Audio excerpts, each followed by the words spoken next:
Bienvenue sur la chaîne de Azriel TV9. Abonnez-vous massivement à la chaîne YouTube. N'oubliez pas de cliquer sur la cloche de notification pour être alerté de toutes nos vidéos. J'espère que vous allez bien. Bienvenue sur la chaîne de Azriel TV9. Je suis contente de vous retrouver pour une nouvelle vidéo. Avant de commencer la vidéo, comme d'habitude, n'oubliez pas de vous abonner, de commenter, de partager et de liker. Donc voilà, je suis contente de vous retrouver. Voilà. Merci encore pour tous vos abonnements. Je tenais quand même à remercier le président de l'association Azriel qui est PLM. Merci aussi aux membres de l'association et merci les abonnés. C'est grâce à vous que la chaîne Azriel TV9 voilà, avance et prospère. Donc merci à vous. Sans plus tarder, on va commencer par les 3 services. Donc le premier, on va le balancer tout de suite, comme ça on commence l'histoire vraie, notre nouvel épisode aujourd'hui. Donc aujourd'hui, je vais vous balancer le premier service, c'est Azriel Car. Je vais vous lancer la pub et on se retrouve juste après. Donc si tu veux louer une voiture, voilà, une voiture à 9 places où tu pourras aller en vacances pour se déplacer, pour profiter un peu du bon temps qui va arriver. Nous, Azriel Car, voilà, on est là, on loue des voitures, on loue des trafics pour vous si vous voulez. N'hésitez pas à nous contacter. Donc voilà, le deuxième service, c'est Azriel Fret Livraison. Donc si vous souhaitez envoyer vos colis en Afrique, donc plus précisément au Congo et en Angola, donc Congo-Kinshasa et en Angola, je vous laisse regarder cette pub et nous on se retrouve juste après. Azriel Service Fret pour l'envoi de vos colis au Congo-Kinshasa et bientôt partout dans le monde. Vous pouvez nous faire confiance pour vos colis. Ils seront en bon état, bien sécurisés et arriveront à bon port. Donc, Bobanga Teba, colis Nabino et Kozala entre de bonnes mains avec Azriel Service Fret. L'efficacité, c'est notre travail, donc pas de soucis. Bota la vidéo Oyona Suka pour besoin de renseignements, de précision Nyoso pour Benga Biso pour Naba colis Nabino. Si vous souhaitez envoyer vos colis au Congo-Kinshasa, vous n'avez pas d'agence ni de carton, Azriel Fret Livraison est là pour vous. On a des cartons de toutes les dimensions disponibles, donc n'hésitez pas à nous contacter. Donc voilà, direction Congo-Kinshasa, on a 2 points relais qui se situent à Kinshasa pour récupérer vos colis, c'est Njili et Kassavubu. Donc n'hésitez pas à nous contacter, on va vous laisser notre numéro de téléphone. Le délai de vos colis pour que ça arrive au Congo-Kinshasa, c'est entre 3 semaines et 1 mois. Donc par voie maritime, c'est-à-dire par bateau. Donc voilà, c'est très rapide, très professionnel, très sécurisé. Donc n'hésitez surtout pas à nous contacter. Merci.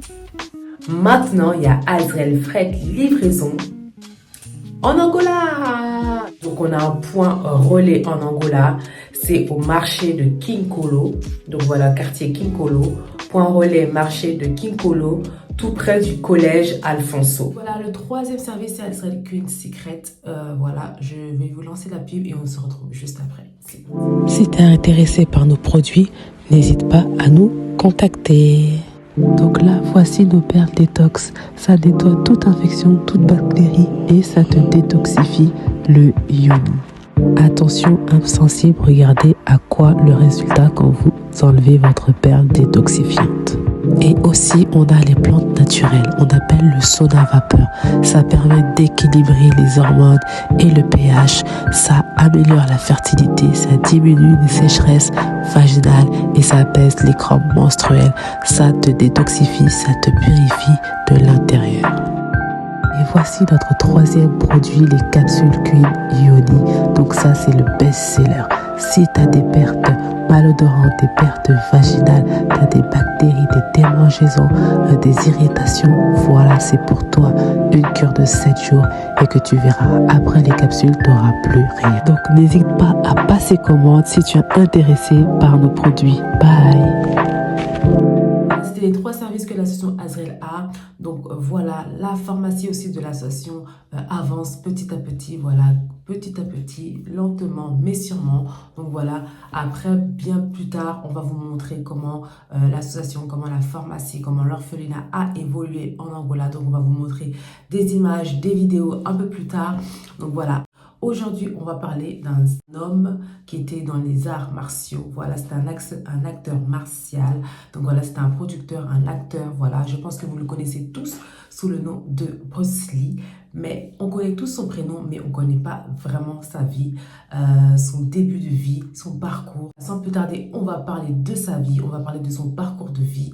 C'est parti.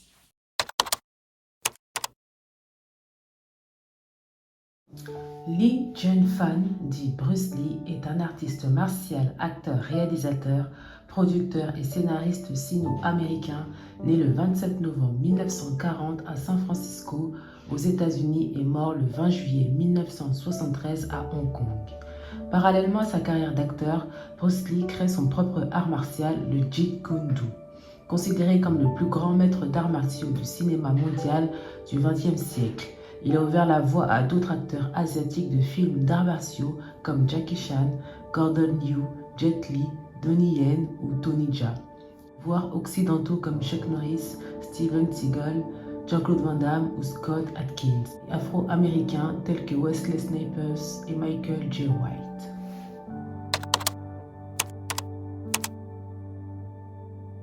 Né Lee Jun-fan, son prénom Bruce lui aurait été donné par une infirmière ou un médecin de l'hôpital chinois de San Francisco où il est né, alors que son père Lee Wo-chun, une star de l'opéra chinois, est en tournée en Californie. Sa mère, Grace Ho, avec des origines chinoises germaniques, est la demi-nièce de Sir Robert Otung, homme d'affaires et philanthrope de Hong Kong.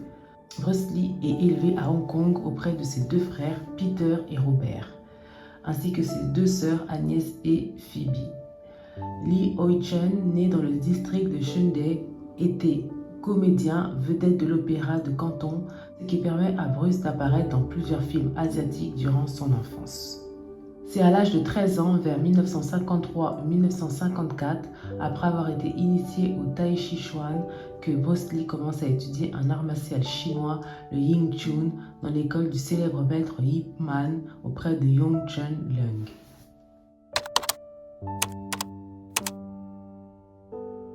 Pour valider sa nationalité américaine et parce que sa mère veut l'éloigner des gangs de rue chinois où son fils se bat régulièrement, Bruce Lee est envoyé à 19 ans aux États-Unis où il entre à l'Edison Technical School de Seattle.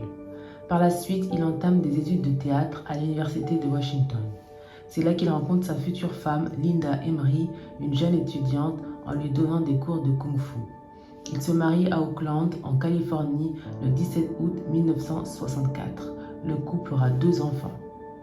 C'est à cette époque que Bruce Lee commence à enseigner sérieusement les arts martiaux en ouvrant une école. Il enseigne à tous ceux qui veulent apprendre son style de kung-fu qu'il appelle Jun-fan Kung Fu, basé essentiellement sur le Wing Chun. D'après le témoignage de sa femme, cet enseignement est mal perçu par les autres écoles d'arts martiaux, qui jugent que le kung-fu ne doit être enseigné qu'à des Chinois. Selon elle, c'est pour cette raison que Bruce Lee a dû relever un défi, combattre le maître Hong Chak-man. S'il perdait, il devrait fermer son école. Selon plusieurs sources controversées, Bruce Lee remporte le duel. Toutefois, le maître Hong Chak-man se plaignit que Bruce Lee, en l'absence d'arbitrage, s'était battu de manière non sportive et proposa cette fois un combat public. Bruce Lee ne donna pas suite. Selon son épouse, Lee remporta le combat avec difficulté, ce qui le motiva à réfléchir sur un art martial efficace et fit naître dans son esprit un nouveau sport de combat, le Jeet Kune Do.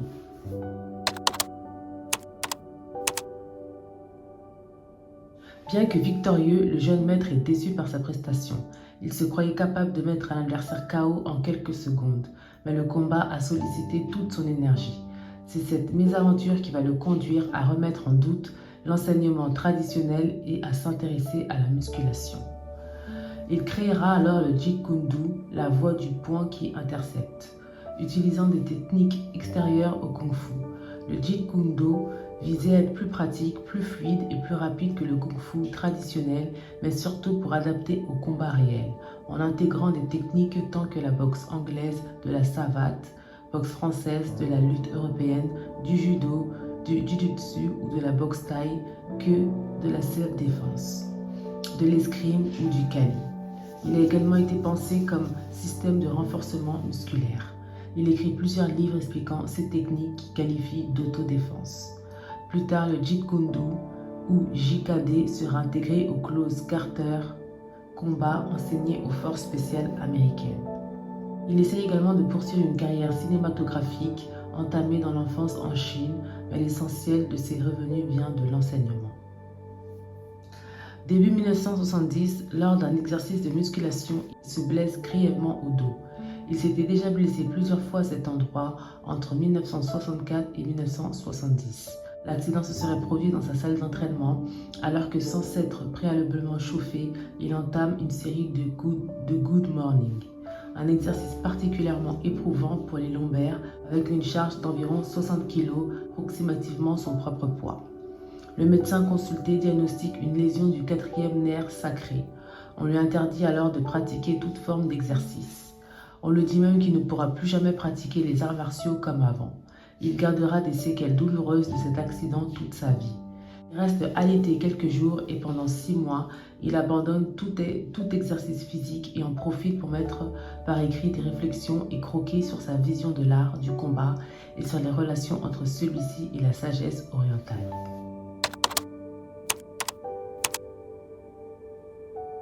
En 1964, Bruce Lee fait une démonstration de kung-fu durant le tournoi international de karaté de Long Beach. Sa performance est filmée par Ed Parker. Quelque temps plus tard, le producteur William Dozier découvre le film grâce à J.C. Bring, célèbre coiffeur de stars. Depuis 1965, il est contacté pour passer le casting d'un projet qui ne se fera finalement jamais. Mais il obtient quand même un rôle, celui de Kato, dans la série télévisée Le Frélon Vert. N'ayant pas grand impact aux États-Unis, au bout d'une seule saison, de 1966 à 1967, il s'arrête, mais la performance de Bruce Lee a tout de même marqué le public.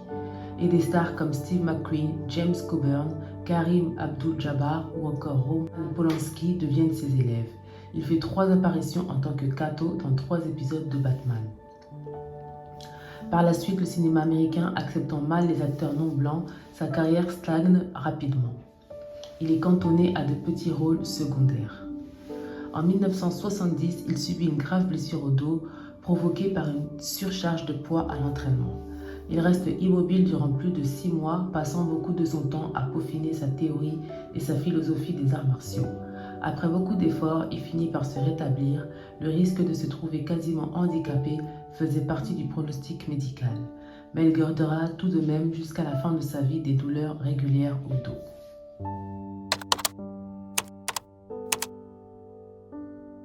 En 1971, la carrière de Bruce Lee commence vraiment avec le film Big Boss, qui raconte les malheurs et la vengeance d'immigrés chinois en Thaïlande ayant découvert le trafic de drogue dont est coupable leur employeur. L'acteur avait auparavant refusé une proposition de la Shaw Brothers pour se tourner vers la plus modeste Golden Harvest. Toutefois, le climat du tournage est difficile pour Bruce Lee en raison d'incompatibilité d'humeur avec le réalisateur Lo Wei et seul le succès du film lui fait poursuivre sa carrière hongkongaise. La même année, il fera un retour rapide aux États-Unis pour tourner la série Long Street où il joue un rôle d'un instructeur d'arts martiaux qui entraîne le détective aveugle Mike Longstreet. En 1972, il tourne dans La Fureur de vaincre le rôle d'un étudiant chinois qui revient à Shanghai pour venger la mort de son maître. Il joue le rôle de Tang Lung, un Hongkongais envoyé à Rome pour aider la famille d'un ami victime de racket. En 1972, dans le film Le Jeu de la mort, il interprète un champion d'arts martiaux qui doit affronter dans une pagode toute une série d'adversaires avec un style différent à chaque étage. Le dernier étant réservé au Jeet Kune Do, pratiqué dans le film par son élève le basketteur Karim Abdul-Jabbar. Bruce Lee interrompt le tournage pour se consacrer à la superproduction hollywoodienne de la Warner Bros. Opération Dragon réalisée par Robert Close, qui fera de Lee une star internationale. Mais malheureusement, il ne verra jamais ce succès car il meurt quelques semaines avant la sortie du film. 5 ans plus tard, Le Jeu de la mort reprend sans lui. Le scénario est alors modifié et raconte l'histoire de Billy Lo. Le 10 mai 1973, il s'effondre lors d'une séance de remplacement automatique de dialogue pour Opération Dragon au studio de cinéma Orange Sky Golden Harvest à Hong Kong. Comme il souffrait de crises d'épilepsie et de maux de tête, il est transporté d'urgence à l'hôpital Baptiste de Hong Kong où les médecins diagnostiquent un œdème cérébral. Ils parviennent à réduire le gonflement grâce à l'administration de mannitol. Bruce Lee meurt le 20 juillet 1973 à Hong Kong, dans le studio de l'actrice taïwanaise Betty Ting Pei, situé à une rue de la maison de l'acteur. Raymond Chow, cofondateur des studios Golden Harvest, explique que l'acteur a pris un médicament, un mélange d'aspirine et de méprobamat, contre le mal de tête auquel il était très sensible. Il se déclare également personnellement effondré par la mort de Bruce Lee, un drame qui l'a emmené à suspendre la préparation du Jeu de la mort, dernier film de l'acteur. D'après l'autopsie, la cause officielle de la mort de l'acteur est un œdème cérébral consécutif à une réaction allergique, analgésique, un cas rare d'hypersensibilité à l'équagésique. 2 mois avant sa mort, il avait déjà subi une crise d'épilepsie avec perte de connaissance. Les céphalées qui ont motivé sa prise d'analgésiques étaient souvent présentes avant la rupture d'anévrisme. Le médicament en lui-même pourrait ne pas être incriminé. Par ailleurs, l'œdème cérébral est classiquement lié à des accidents vasculaires cérébraux. Il avait d'ailleurs mentionné qu'il avait adopté un régime à base de liquide, essentiellement composé de jus de carotte et de pommes, et d'une quantité astronomique d'eau. Il pense aussi que ses antécédents médicaux laissaient présager une mort prochaine, puisque la capacité des reins de Bruce Lee à évacuer l'eau était particulièrement affaiblie, et n'était pas en mesure de gérer des quantités, même normales, de liquide. Il repose au cimetière de Lakeview à Seattle, aux côtés de la tombe de son fils Brandon, mort en 1993. Lors de ses funérailles, son cercueil est porté par James Coburn, Taki Kimura, Dan Inosanto, Robert Lee et Steve McQueen. L'année 2023 célèbre dans le monde entier les 50 ans de la mort de l'homme de cinéma et de l'artiste martial inventeur de Jeet Kune Do.